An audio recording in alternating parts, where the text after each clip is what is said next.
chers collègues. J'aurais commencé par remercier mon co-rapporteur pour l'état d'esprit dans lequel ce rapport a été fait. Et pour vous le montrer d'ailleurs, nous allons nous partager par équitable de la présentation orale de ce rapport. Après 3 mois de travaux, nous sommes donc heureux de vous présenter les conclusions de notre mission de contrôle sur la mise en application de la loi du 23 novembre 2018, dite loi Elan. Il y a maintenant 1 an, la discussion de ce projet de loi nous avait collectivement beaucoup occupés. On se rappelle tous des nuits et des week-ends de travail intense. Et je trouve qu'il est salutaire que le Parlement continue à suivre la bonne exécution des lois, en l'occurrence de celle-ci qu'il a votée. Comme vous le savez, la loi Elan est composée de 215 articles. Elle aborde des sujets très variés qui vont de la simplification de l'acte de construire et d'aménager à la restructuration du secteur du logement social, en passant par l'amélioration de la lutte contre les marchands de sommeil et la revitalisation des centres-villes. Alors que certaines mesures de la loi Elan, comme la création du bail mobilité, cher à notre collègue Nogal, et des projets partenariaux d'aménagement sont entrés en vigueur dès le lendemain de la publication de la loi, de nombreuses autres mesures nécessitaient la publication de décrets ou d'arrêtés du gouvernement afin d'être pleinement applicables. Par ailleurs, la loi Elan contient 10 habilitations à légiférer par ordonnance selon des délais qui vont de 6 à 24 mois après la promulgation de cette loi. La mission qui nous avait été confiée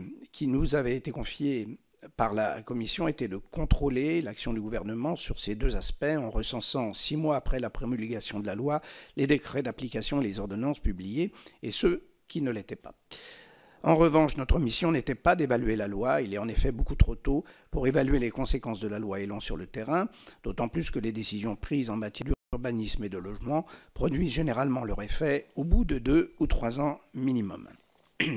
Nous articulons donc notre propos en 2 temps. Nous présenterons d'abord un bilan quantitatif général sur la mise en application de la loi 6 mois après sa promulgation, afin d'évoquer thème par thème les principaux décrets et ordonnances liés, ainsi que quelques points de blocage ou les débats actuels sur les mesures réglementaires manquantes.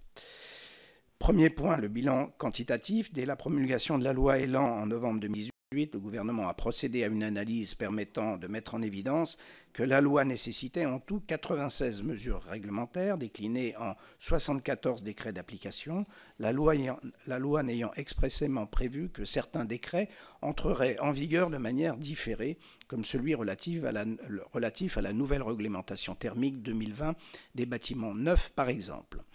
Le gouvernement s'étant engagé à publier 65 d'entre eux d'ici la fin mai 2019. À l'issue de ce délai, force est de constater qu'un léger retard a été accumulé. Au 30 mai 2019, 33 décrets sur 65 ont été publiés, soit un taux de publication de 51% par rapport aux objectifs initiaux que le gouvernement s'était fixés.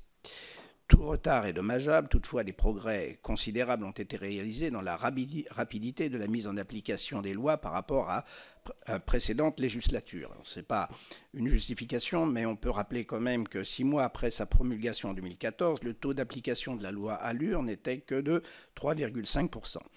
En outre, d'après un courrier qui nous a été adressé, le ministre chargé des relations avec le Parlement, de nombreux décrets d'application sont vraiment sur le point d'être publiés. Nous avons pu le constater, notamment dans les auditions que la présidente de séance nous a listées tout à l'heure. Et le taux prospectif d'application de la loi Elan devrait s'élever à 86% d'ici le mois de juillet. Ce léger retard s'explique par différents facteurs qui tiennent notamment à la complexité de la procédure d'élaboration des décrets ou celle des mesures elles-mêmes. Le gouvernement a pris le temps de mener, là aussi c'est important, des consultations préalables approfondies avec les acteurs concernés, on a pu le vérifier en les rencontrant, afin de s'assurer de la pertinence et de l'applicabilité sur le terrain des mesures réglementaires proposées. D'après la plupart des acteurs que nous avons auditionnés, ces consultations préalables sont utiles, indispensables, je dirais, et se sont passées dans de très bonnes conditions. Malgré ces délais de réponse, parfois contraints et des doublons qui pourraient être évités. Pour certains décrets, en particulier dans le domaine de l'aménagement commercial, une consultation préalable de la Commission européenne était également obligatoire, ce qui retardait d'autant plus leur publication. Par ailleurs, le taux global d'application de la loi Elan cache une grande disparité entre les titres de cette loi.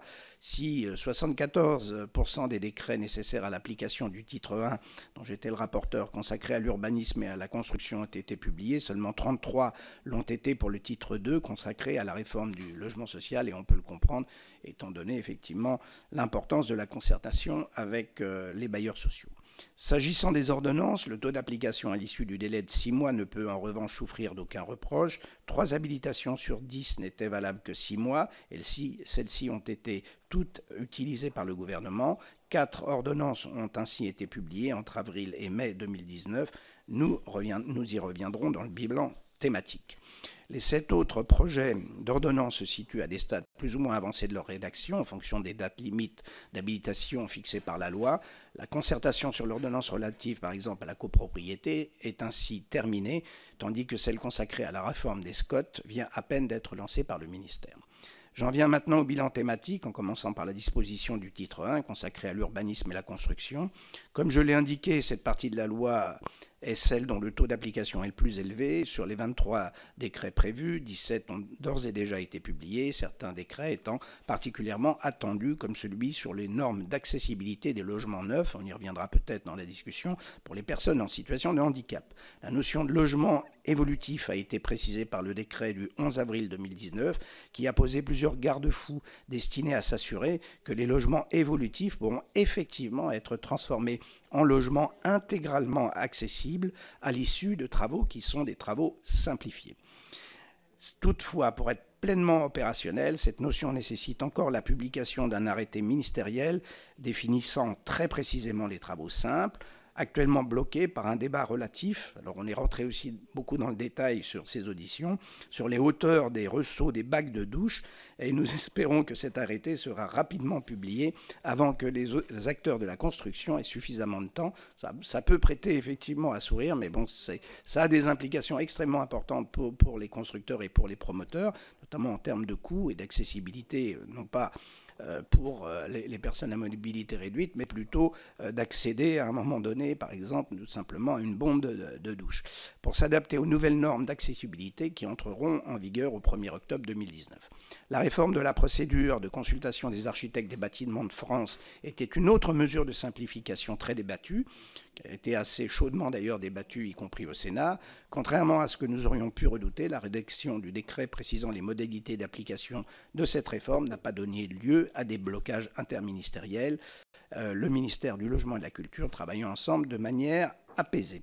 De très nombreuses autres mesures destinées à dynamiser la construction de logements concernant les actes, le foncier public ou la transformation de bureaux en logements sont aujourd'hui applicables. Dans certains cas, la modification des documents d'urbanisme est un préalable indispensable qui peut prendre du temps. Pour la mise en œuvre de ces dispositions, nous estimons qu'un effort de pédagogie doit être mené afin que les différents acteurs locaux, et en particulier les collectivités, se saisissent de nouveaux outils juridiques qui leur sont offerts. Un tel effort est déjà mis en œuvre aujourd'hui au sujet des projets partenariaux d'aménagement, autrement dit PPA, qui rencontrent un certain succès. Je terminerai là-dessus. D'après le ministère du Logement, une vingtaine de PPA est actuellement en cours de préparation à l'échelle nationale avec des niveaux d'avancement très variables. Le premier PPA devant être signé très prochainement d'ailleurs à Marseille. Alors, ce n'est pas moi qui vais passer la parole à Thibault Bazin, mais c'est la présidente. Et je voudrais simplement remercier très chaleureusement Pierre-André Clément pour tout le travail qu'il a fait sur la loi Elan et pour le travail qu'il a fait aussi pour nous, dans la mesure où ce collaborateur va passer, ou est passé d'ailleurs, vous l'avez pu le voir hier, à la séance, comme on dit, et je lui souhaitais évidemment une bonne nouvelle vie professionnelle, toujours auprès de nous, mais dans un autre rôle. Merci. Merci, Monsieur Liogé. Monsieur Bazin.